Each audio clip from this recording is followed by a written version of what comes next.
he was a good one. He really was. Yeah. which makes it feels like the best ones, the good ones always get taken too early. We're like, something's off.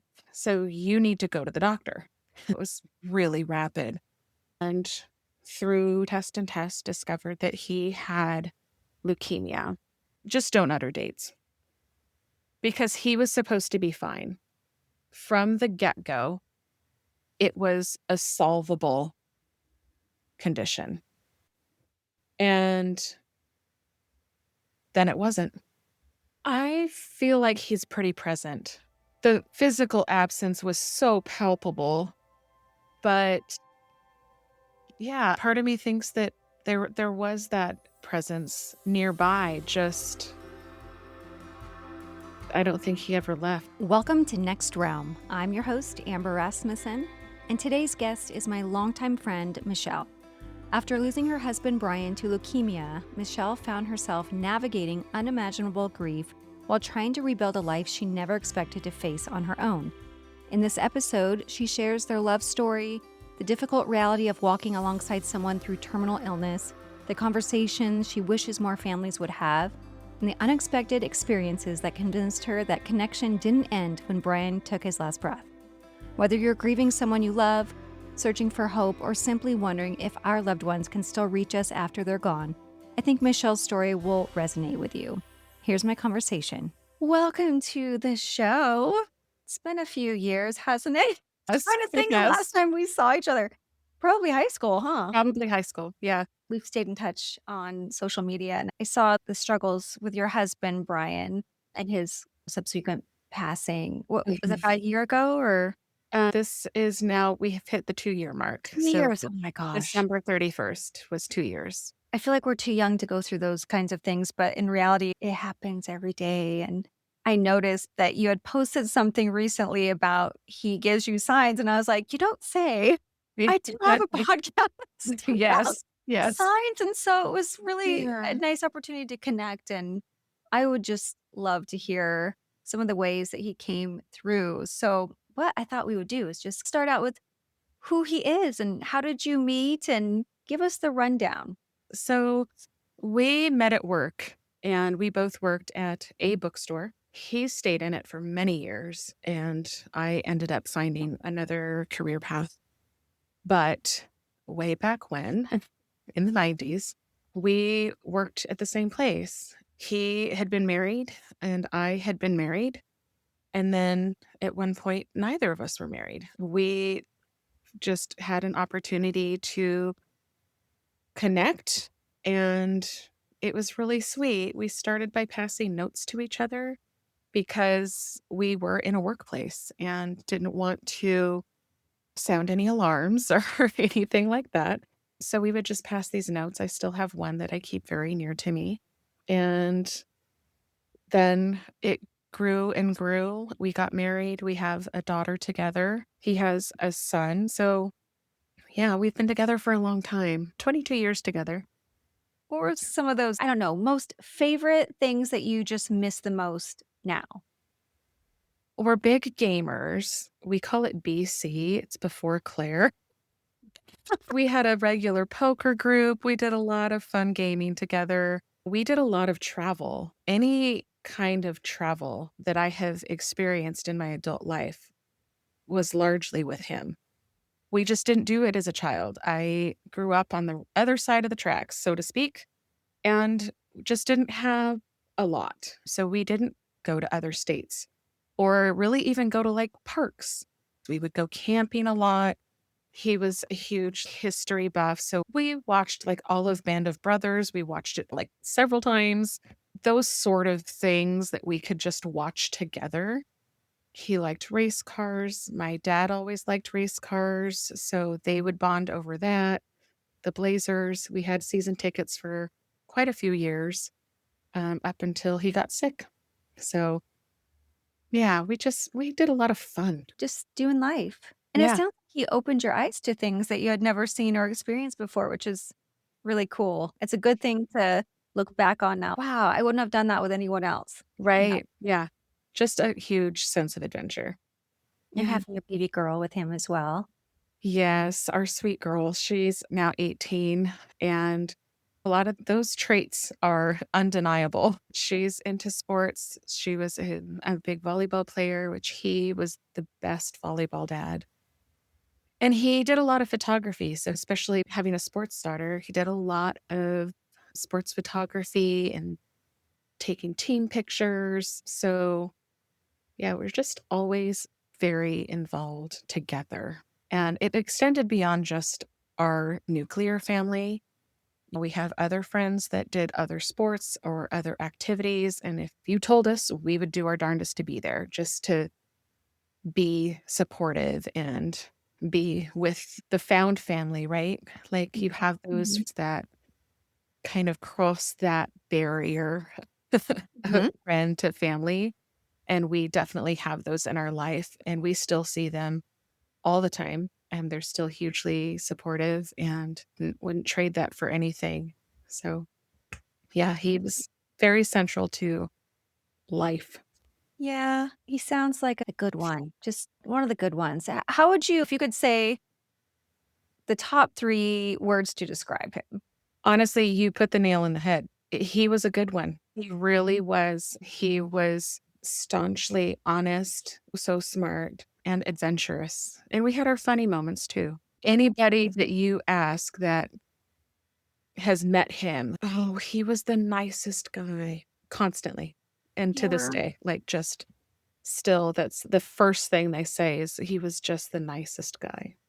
Yeah. Which makes it feels like the best ones, the good ones, always get taken too early. So he passed from leukemia.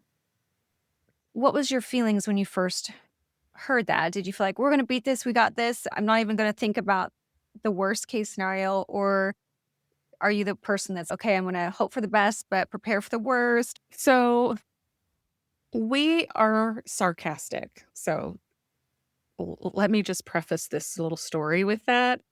We are funny and everything has just a tagline, it feels. So I had my own little cancer scare. It was very easy, very solvable. I'm free and clear, good to go. But that was in April, and his diagnosis was on Cinco de Mayo. I remember exactly that he had his diagnosis. And I'm like, you just needed to one up me. So we just kid. That's just how we do it. Yeah. When you're dealing with heavy, serious things, you have to have moments of levity as well. To me, it's the key to survival. But he had not been doing well. And he would be the first to tell you that his Apple Watch saved his life. So he had been walking to work from his car to his building. His pulse was up a little bit, but he went and sat at his desk and his pulse was not slowing. And so we're like, something's off. So you need to go to the doctor. It was really rapid. He had an enlarged spleen. His blood count was off, and through test and test, discovered that he had leukemia. And while I have a certain appreciation for doctors and medicine, don't talk dates. Just don't, because it's such a case by case basis. You just don't utter dates because he was supposed to be fine. From the get go, it was a solvable condition. And then it wasn't. And that just that was maddening. When he was diagnosed, it was like, "Okay, we'll get through this. We'll do everything it takes." For the first year, it was really pretty solvable, a lot of blood tests, a lot of draws and transfusions. You're just in the doctor a lot. And we have such a good village. My job was pretty flexible at that point, but we used our village. Who can take him this day? Who can sit with him this day? I got it this day, but you definitely have to rely on your tribe to get through this kind of stuff. I can imagine you're just like, "This is exhausting, but we have an end game here. There's gonna be a silver lining at the end." 100%. Because Mhm. I think I had this like passive, almost naive idea that it was. It's fine. People get this all the time. I know 3 people that has had this one and the AML and have come out just fine. Right. Surely he's got this. But the hope is to get to a bone marrow transplant stage. And that was always this moving target. Okay, it's going to be this time. And we're going to do this regiment and then it'll be then. Oh, but this came up and now your count's off. And now we're going to move it. Now it's going to be this far out. That's the thing about the dates, saying dates. Stop putting this carrot Yeah. out there that we can see and never attain. And Right. we got there. Exhausting. It was exhausting and we just didn't make it. We never got to transplant stage. And then once we knew we were not going to be having a transplant, then things just soured. Was there a match? We did have a match. I Yeah, I guess I'm a little confused, like, how come they wouldn't make it to because transplant? with the Certain levels things have have to okay, they have you to have meet to a have a certain certain count and you have to like okay. maintain that count in order to make it viable. Like it was a real frank conversation. Like you could do it anyway, but if you're going to do it anyway and there's such a high percentage of it failing, then to what end? Do So they let you make that choice though, or is it they said it was really more what I recall of it. It was yeah. really much more likely to not work. I'm looking forward to moving forward. And, this cancer has been very stubborn and very tough, but I'm tougher. And so, we just move on to the next step. I do remember was he posting videos on social media, like Oh, yeah. updates? I Yeah. remember watching a few of those, and he always seemed very positive. "Here's where we're at," and Yeah. yeah, it was hard to watch, but I appreciated that he just I don't know, just felt, "Let me just keep everyone posted because I'm sure everyone's wanting to know Oh, what's for going sure. on," and was he scared? Did you have conversations?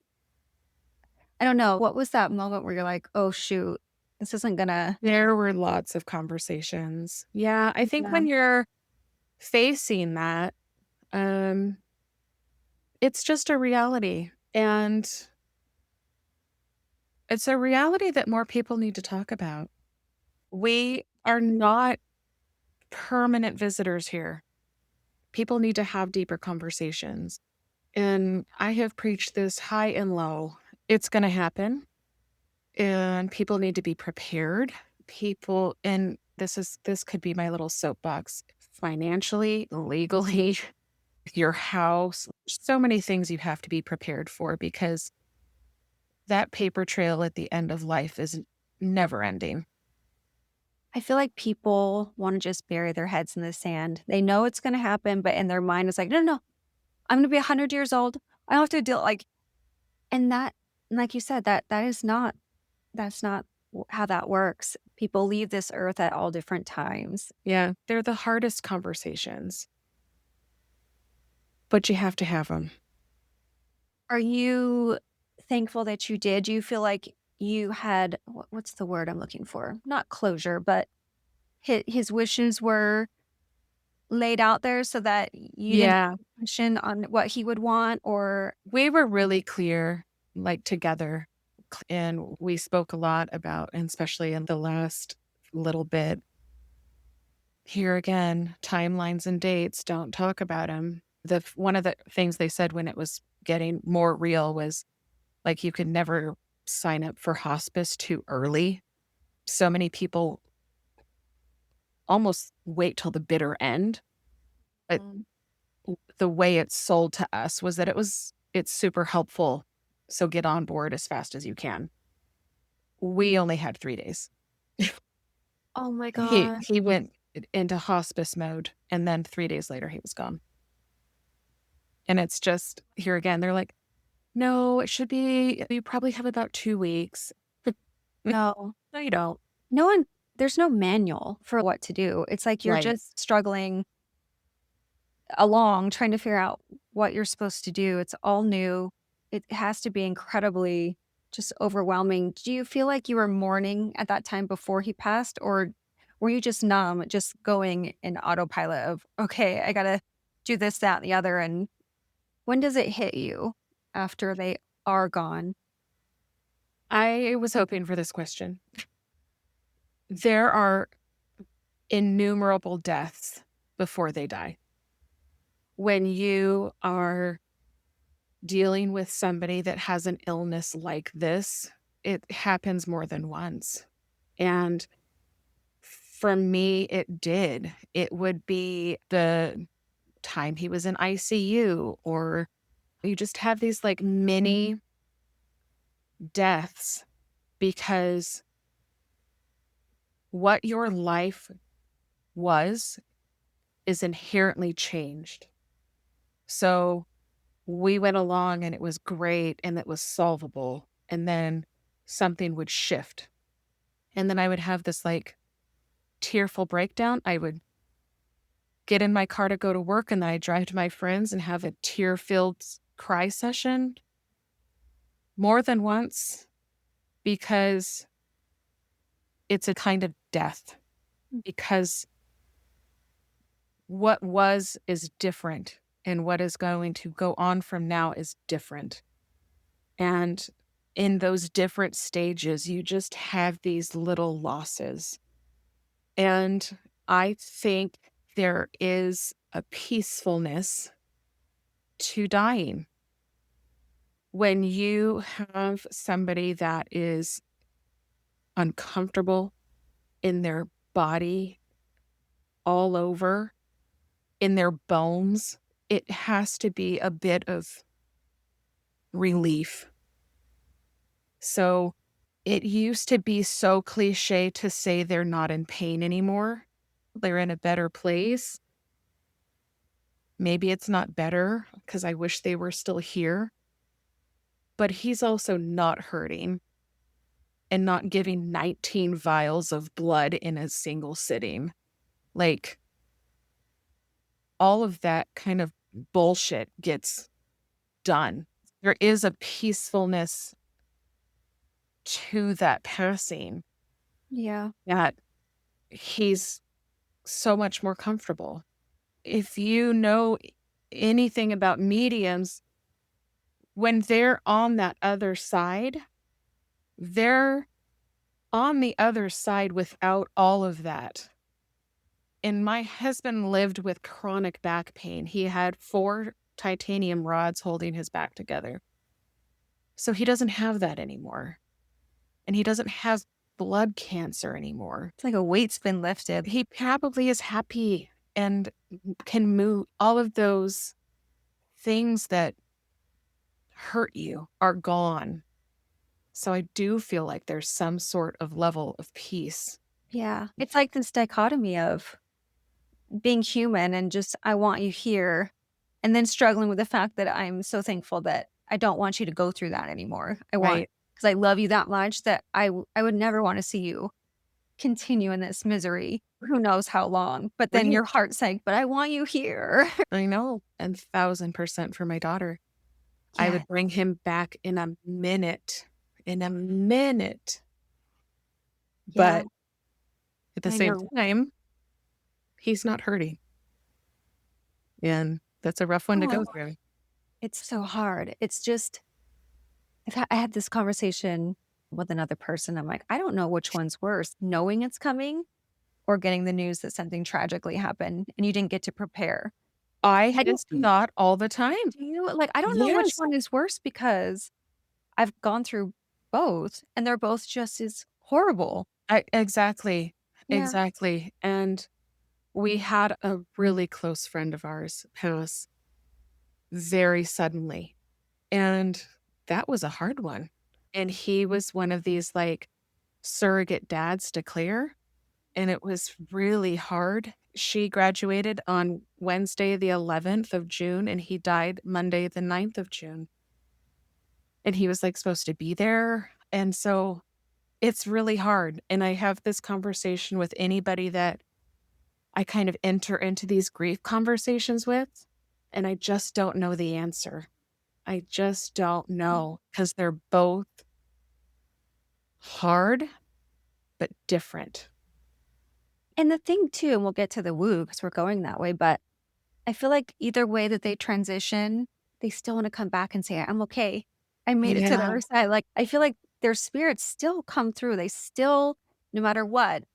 I know Bradley came through my nephew just so much in the very beginning because I he died tragically, and I feel like he was trying so hard to make sure that we knew. But then people who grandparents and things like that, where it's like the traditional, you grow old and then you pass, like, they still come through too. They yeah, still want you to know, "Hey, we're here. We got you, right. and we're here." So he passed 2 years ago. Mhm. Did you feel like a shift where, like, once they're gone, did you still feel like his presence was there still? I feel like he's pretty present. The physical absence was so palpable, but yeah, part of me thinks that there was that presence nearby, just and I don't think he ever left. I think there's a lot of presence Mhm. in our house. This was his space. It's still got his little blazer things up there. I get his presence a lot. Yeah. Yeah, What was, like, that first sign or something that just felt like, "Is that him?" definitely music. Mm. 100% music. He was a huge Eagles fan.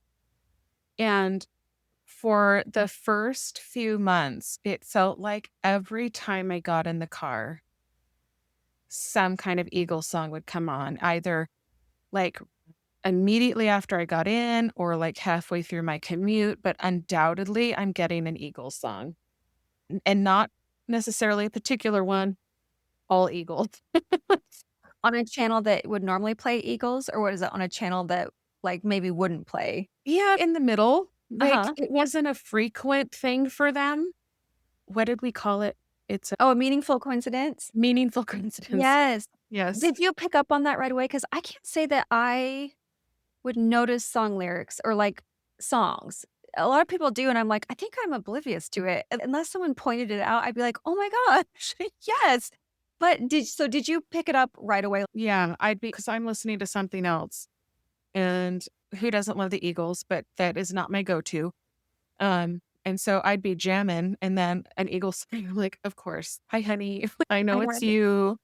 Um, in fact, recently, my sister-in-law had a Christmas party, and it was up in Vancouver. And so it's a little bit of a drive. It's probably 20, 25 minutes for us. And I'm probably about a mile and a half away and the Eagles comes on.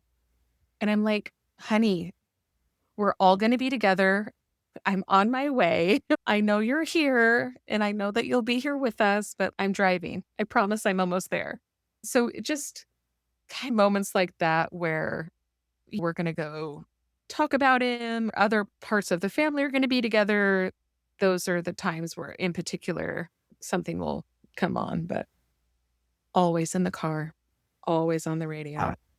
I love that the music I Yeah. hear that a lot too, and that must be one of the easier ways for them to get through. Music is just powerful, and I will get weepy about music. Like my daughter was asked, like, "You don't talk about it very much. You don't talk about him very much." I was like, "I do, but it's all in the car."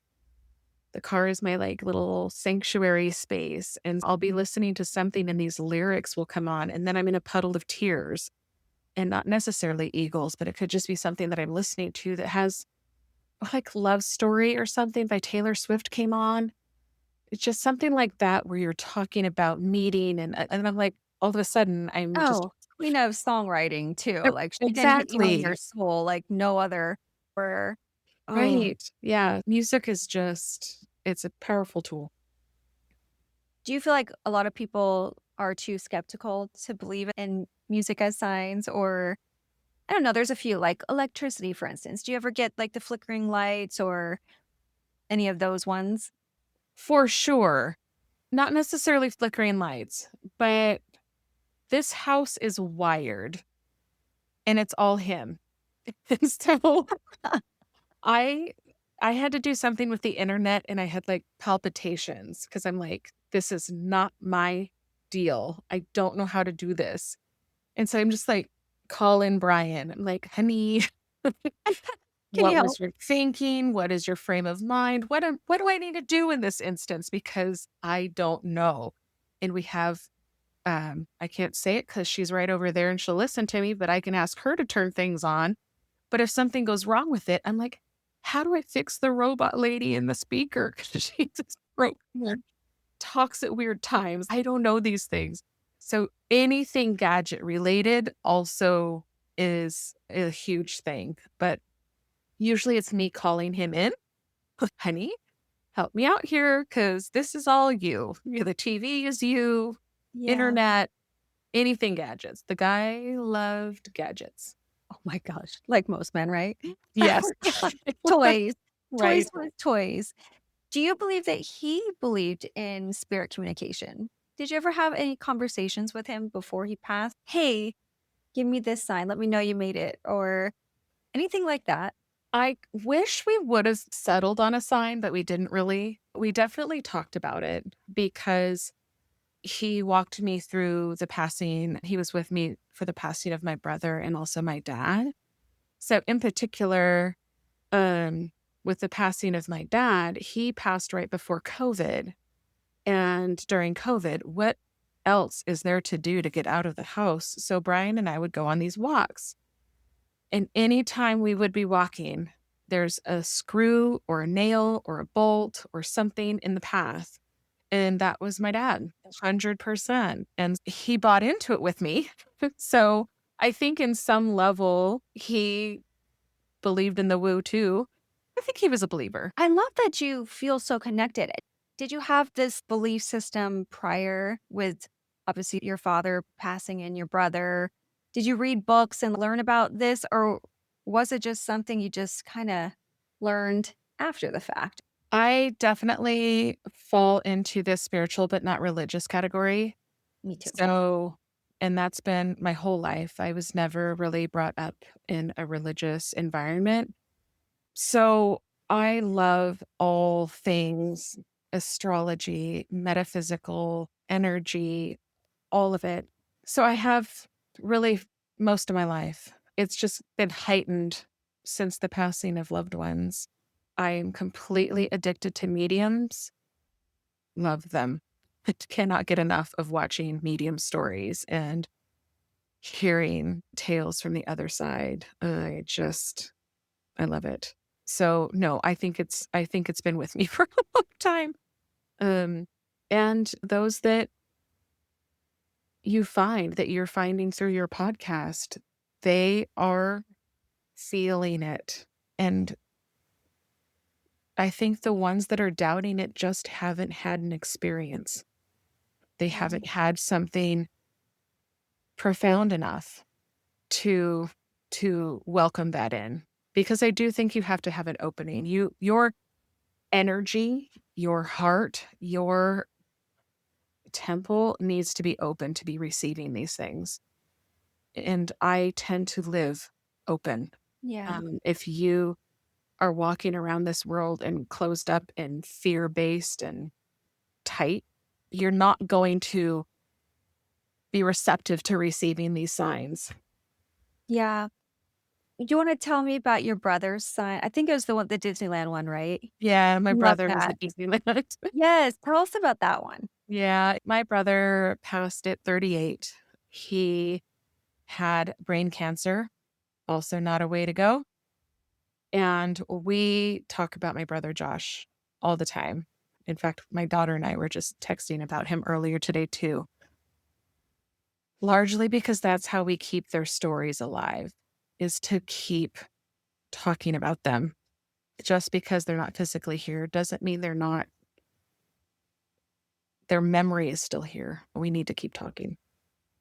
We had gone to Disneyland and super fun, but they have all the new Star Wars stuff and the Millennium Falcon and TIE fighters, like all the planes, all the things, and it looks amazing down there.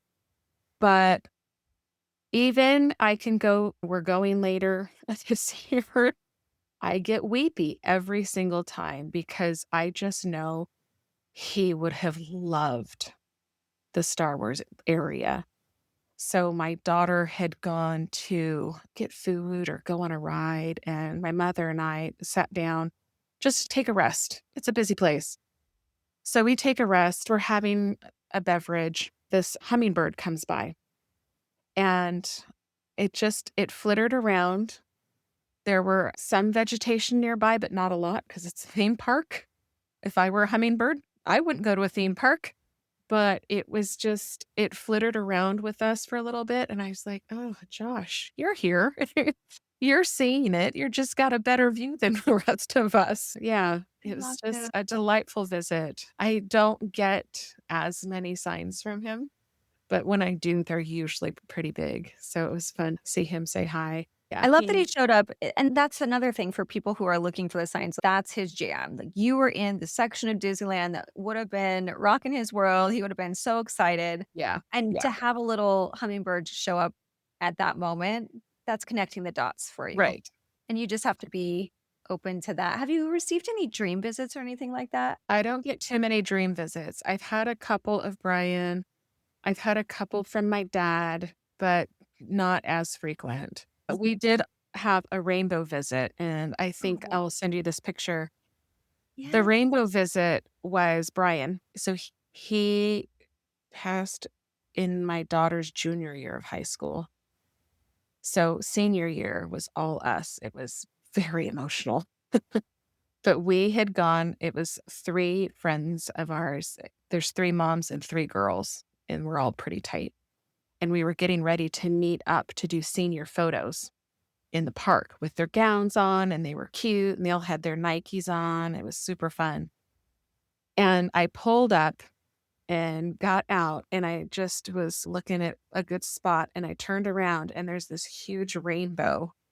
And so the second Claire got there, I was like, "Claire, look right now. Look, there's a rainbow. It's daddy." We have a picture of her, like, pointing up to the rainbow. I was like, "There he is. He's here watching us." Heck yeah. He came to her other senior photo session. We live not very far from Mount Hood, and so we did a session at Trillium Lake, which is Ooh, beautiful, beautiful. and she Yeah. looked amazing. And so we had this photographer taking all of these beautiful pictures. And there's this great picture of her turning, and right as she turned, it is because there was an eagle right behind her. Oh, And and so that's a we very have this spiritual picture animal. of an eagle, like, right as she's getting her photo taken. And we're like, "Oh, that's your dad." Like, Yeah. Well, 100%. showed up on those special days. Yeah, yeah, so he's Yeah. around, he's watching. Do you feel like the signs have brought you comfort? And do you think that's helped with the grieving process or no? I think so. I think it's another level of keeping his spirit and his presence here is just being receptive and open to these signs and to keep talking about them. I can't emphasize enough that as a griever, I think you encounter people that are afraid to talk about it because he's dead. Oh, really?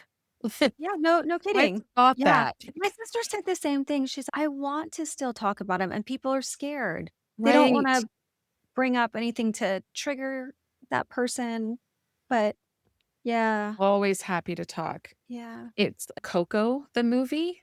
Mhm. Like, when people stop remembering, that's when they totally disappear. And so I think it's a disservice to not have those conversations and to keep talking about our loved ones. 100%. And my daughter and I are pretty frank about it. We'd rather talk about it than think that it's some kind of taboo subject. What about for the people, and you touched this a little bit, someone who hasn't noticed a sign yet? What would you tell them? In my vast research of watching mediums, that they will not give you a sign unless you're ready for it. Oh. I think you have to. be in that mindset first. If it's something that was horribly tragic, for instance, and you haven't really processed your grief about it, might not be ready for a sign.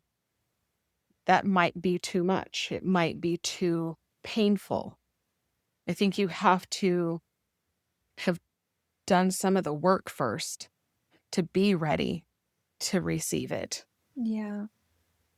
Yeah. My sister, it took 3 years before she got the big sign from my nephew, but it took a long time, and I can only assume that was because she was in so much pain and grieving, and Right. it just took a while. But also I heard that you have to be specific and you have to ask them.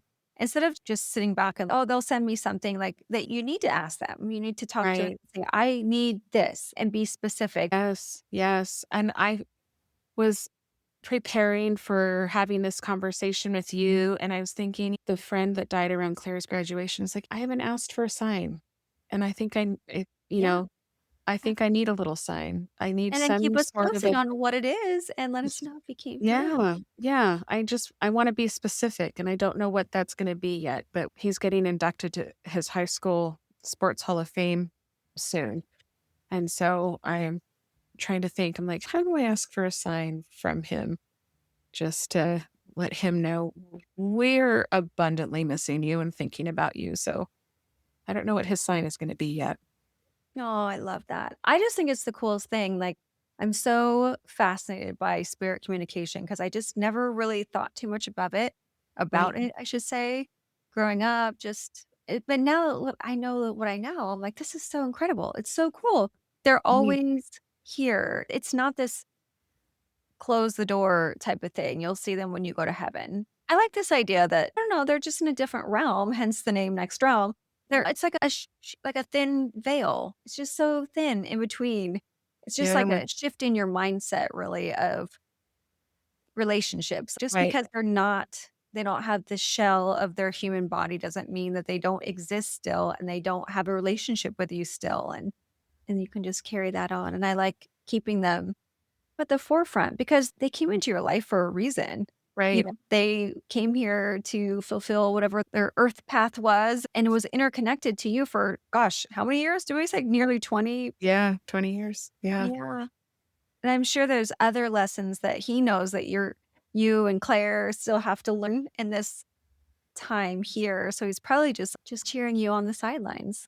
He's keeping us moving forward and Yeah. yeah, yeah, and we still talk about him and keep their memories going and Yeah, in our kind of prep conversation, you were saying that you took all of his T-shirts from the Blazers and was yeah, making it into a quilt. I love yeah, that. yeah, we've got 2 of them and heavy and cozy and yeah, perfect for napping.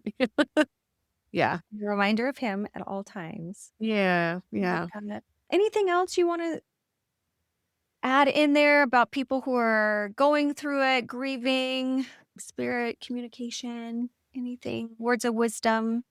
I think I have been the resident expert on grief in various parts of my life. No. Parting words, there are so many ways to grieve. They're innumerable, and just as varied as there are number of people. There's no wrong way, there's no right way. It's a different process. It's a different process to grieve a family member versus grieving a friend or grieving a child or a sibling. All of those relationships were so varied and so different that grief is also going to be varied and different. So just because you processed it one way with this family member doesn't mean it's going to be the same for this other friend. Um, but it's a different path. No matter how you go, it's Yeah. the grief presents itself in a myriad of ways. Yeah. So And I love Oh, go ahead. but just to let it happen, Yeah. we have a couple people that have been through departures of their spouse and we check in a lot just because being widowed is next level emotionally. Yeah, it's we'd like to just check in on each other, and all of our paths have been different, and some kind of get it a little easier than others, but that Yeah. doesn't make it right or wrong.